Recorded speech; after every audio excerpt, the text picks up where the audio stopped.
Bulletin లో మరొక breaking news చూస్తున్నాం. కాసేపట్లో మంగళగిరిలోని సీకే కన్వెన్షన్ లో డిప్యూటీ సీఎం పవన్ కళ్యాణ్ అధ్యక్షతన మాట మంత్రి కార్యక్రమం జరగనుంది. పంచాయతీరాజ్, గ్రామీణాభివృద్ధి, గ్రామీణ నీటి సరఫరాల శాఖ అధికారులు, సిబ్బందితో విస్తృత సమావేశం కొనసాగనుంది. రాష్ట్ర వ్యాప్తంగా పలు పంచాయతీల ప్రజలతో మాట్లాడనున్నారు పవన్ కళ్యాణ్. గ్రామాల్లోని తాగునీరు, సాగునీరు, రోడ్లు, మురుగు కాలువలు, ఉపాధి హామీ, పాఠశాల, విద్య, నిరుద్యోగం వంటి సమస్యలపై కీలక చర్చ కొనసాగనుంది. చెరువుల పునరుద్ధరణ, గ్రామీణ మౌలిక సదుపాయాల బలోపేతంపై ప్రధానంగా ఫోకస్ పెట్టనున్నారు. రైట్, ఇదే అంశానికి సంబంధించి మరింత సమాచారం మా స్పెషల్ కరెస్పాండెంట్ రాజేష్ అందిస్తారు. రాజేష్, చెప్పండి. సీకే కన్వెన్షన్ లో డిప్యూటీ సీఎం పవన్ కళ్యాణ్ అధ్యక్షతన మాట మంత్రి కార్యక్రమం జరగనుందని తెలుస్తుంది. దాని గురించి అప్డేట్స్ ఏంటి? శ్రావణి, డిప్యూటీ సీఎం పవన్ కళ్యాణ్ అధ్యక్షతన మాట మంత్రి ప్రోగ్రామ్ అనేది రెండోసారి జరగబోతుందని చెప్పుకోవచ్చు. శ్రీకాకుళంలో మొదటిసారి ఈ ప్రోగ్రామ్ ని పవన్ కళ్యాణ్ స్టార్ట్ చేశారు. అంటే గ్రామీణ ప్రాంతాల్లో ఉండే ప్రజల సమస్యల పరిష్కారం కోసం ఈ ప్రోగ్రామ్ అనేది స్టార్ట్ చేయడం జరిగింది. అయితే ఇవాళ ప్రధానంగా గ్రామీణాభివృద్ధికి సంబంధించిన అధికారులతో పాటు తాగునీటికి సంబంధించిన అధికారులతో మొత్తం 3 డిపార్ట్మెంట్లకు సంబంధించిన అధికారులతో పవన్ కళ్యాణ్ ఇవాళ సమీక్ష అయితే చేయనున్నారని చెప్పుకోవచ్చు. అంటే ఇప్పటివరకు కూటమి ప్రభుత్వం అధికారంలోకి వచ్చిన తర్వాత ప్రత్యేకంగా పంచాయతీల మీద పవన్ కళ్యాణ్ ఫోకస్ చేశారు. పంచాయతీల అభివృద్ధికి ఆయన కృషి చేస్తూ ఉన్నారని చెప్పుకోవచ్చు. ఇప్పుడు 20 నెలల కాలంలో పంచాయతీలకు సంబంధించిన డెవలప్మెంట్ ఏ విధంగా ఉన్నదనేది అధికారులతో మాట్లాడనున్నారు. అంతేకాకుండా ఆ పల్లె పండుగ 1.0 తర్వాత రీసెంట్ గానే పల్లె పండుగ 2.0 కూడా ప్రారంభించారు. అంటే రాష్ట్ర వ్యాప్తంగా కూడా పంచాయతీలకు సంబంధించి దాదాపు 6,000 కోట్లతో కూడా కొన్ని పనులకు శ్రీకారం చుట్టారు. ఆ పనులకు సంబంధించిన అభివృద్ధి మీద, ఆ పనులకు సంబంధించిన స్టేటస్ మీద అధికారులతో అయితే పవన్ కళ్యాణ్ మాట్లాడబోతున్నారని చెప్పుకోవచ్చు. అంతేకాకుండా ఇటీవల కాలంలోనే డిడిఓ ఆఫీసును కూడా ఆయన ప్రారంభించడం జరిగింది. అంటే అటు పంచాయతీలకు సంబంధించిన అభివృద్ధిని నేరుగా ఈ డిడిఓ ఆఫీసులు అనేది నిర్వహిస్తూ ఉంటాయని చెప్పుకోవచ్చు. దానికి సంబంధించి ప్రత్యేకంగా రాష్ట్ర వ్యాప్తంగా 77 డివిజన్లలో పవన్ కళ్యాణ్ ప్రారంభించిన నేపథ్యంలో వాటి పనితీరును, అలాగే ఇప్పటి వరకు ఉన్న పంచాయతీకి సంబంధించిన అభివృద్ధి మీద ఆయన ఫోకస్ చేయనున్నారు. ఇంకా ప్రధానంగా చూసుకున్నట్లయితే పంచాయతీలకు సంబంధించి సీసీ రోడ్ల నిర్మాణం కావచ్చు, తాగునీటి సరఫరాతో పాటు రైతులకు సంబంధించిన వివిధ అంశాల మీద, అంటే పూర్తిగా జాతీయ ఉపాధి హామీ పథకానికి సంబంధించి ప్రత్యేకంగా పని దినాలను పెంచడంతో పాటు కొన్ని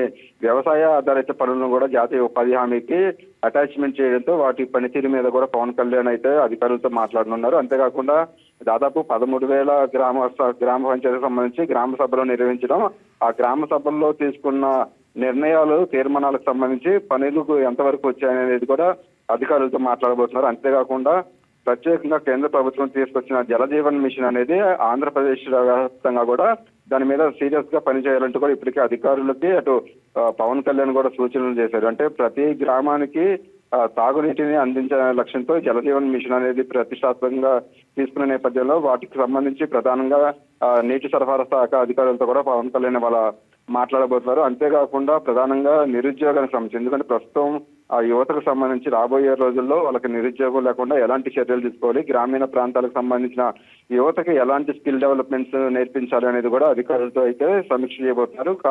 కాసేపట్లోనే మంగళగిరిలో ప్రత్యేకంగా ఈ డిపార్ట్మెంట్ కి సంబంధించిన అధికారులతో అయితే పవన్ కళ్యాణ్ మరి కాసేపట్లో రివ్యూ చేయబోతున్నారు. రివ్యూ అనంతరం కూడా పల్లె పండుగ 2.0కు సంబంధించి పనులు ఎంతవరకు వచ్చినాయి అనేది ప్రత్యేకంగా సమీక్షించబోతున్నారు. దానికి సంబంధించి ఆ 3 డిపార్ట్మెంట్ అధికారులతో ఇప్పటికే అటు సీకే ఫంక్షన్ హాల్ కూడా అధికారులు కూడా చేరుకున్నారు. మరి కాసేపట్లోనే డిప్యూటీ సీఎం ఇక్కడికి చేరుకొని పూర్తిగా అధికారులకు సంబంధించిన పనితీరు, అలాగే రాబోయే రోజుల్లో గ్రామీణాభివృద్ధికి సంబంధించి ఎలాంటి చర్యలు తీసుకోవాలనేది కూడా పూర్తిగా వివరించనున్నారు. శ్రావణి, రాజేష్, గ్రామీణ మౌలిక సదుపాయాలపై కూడా బలోపేతంపై ప్రత్యేక ఫోకస్ పెట్టినట్టు తెలుస్తుంది. దాని గురించి అప్డేట్స్ ఏంటి?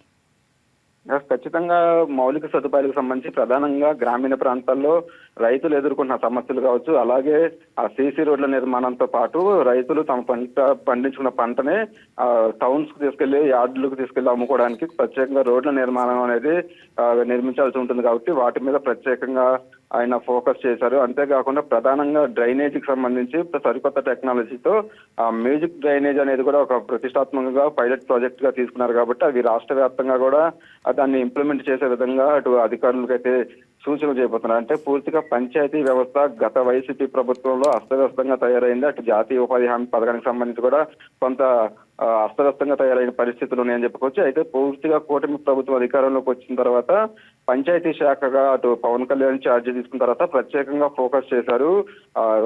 గ్రామీణ ప్రాంతాల్లో ఉన్న సౌకర్యాలతో పాటు అక్కడ ఉన్న అధికారులకు ఆయన కీలక దిశానిర్దేశం చేయన్నారు. ఎందుకంటే ప్రధానంగా రైతులకు సంబంధించిన ఏమన్నా రెవెన్యూ సమస్యలు ఏదైతే ఉన్నాయో ఆ రెవెన్యూ సమస్యలు అనేది రాష్ట్ర వ్యాప్తంగా పవన్ కళ్యాణ్కి వచ్చిన అర్జీలలో రెవెన్యూ సమస్యలు అనేది ఎక్కువ ఉన్నాయి కాబట్టి ఆ రెవెన్యూ సమస్యలు అనేది వెంటనే పరిష్కరించే విధంగా ఇటు గ్రామీణ ప్రాంతాల్లో ఉండే అధికారులకు ఇప్పటికే పవన్ కళ్యాణ్ సూచనలు చేశారు. కాబట్టి ఎలాంటి సమస్యలు అంటే ప్రధానంగా ప్రజలకు సంబంధించిన సమస్యలు ఏమైతే ఉన్నాయో అవి వెంటనే పరిష్కారం చేసే దిశగా చర్యలు తీసుకోవాలంటూ కూడా అధికారులకు సూచించారు. వీటన్నిటిని పరిష్కారం కోసం వీటన్నిటిని నిర్మూలిస్తేనే అటు మౌలిక సదుపాయాలతో పాటు అటు గ్రామీణ ప్రాంతాల్లో ఉన్న ప్రజల జీవన శైలి కూడా మెరుగుపడుతున్నట్టు కూడా పవన్ కళ్యాణ్ ఇప్పటికే చెప్పిన నేపథ్యంలో పూర్తిగా అటు గ్రామీణ అభివృద్ధితో పాటు ప్రజా సమస్యల మీద ఫోకస్ చేసి ఆ సమస్యల పరిష్కారం కోసం అధికారులు త్వరితగతిన చర్యలు తీసుకోవాలంటూ కూడా అధికారులకు అయితే సూచనలు చేయనున్నారు. శ్రావణి, అంటే పూర్తిగా అటు పవన్ కళ్యాణ్ ఛార్జ్ తీసుకున్న తర్వాత గ్రామీణ అభివృద్ధికి సంబంధించి ప్రతిష్టాత్మకంగా Rajesh, thanks for the updates Rajesh. Hi viewers, ఈ వీడియో మీకు నచ్చినట్లయితే లైక్ కొట్టి షేర్ చేసి వైకే టీవీని సబ్స్క్రైబ్ చేసుకోండి.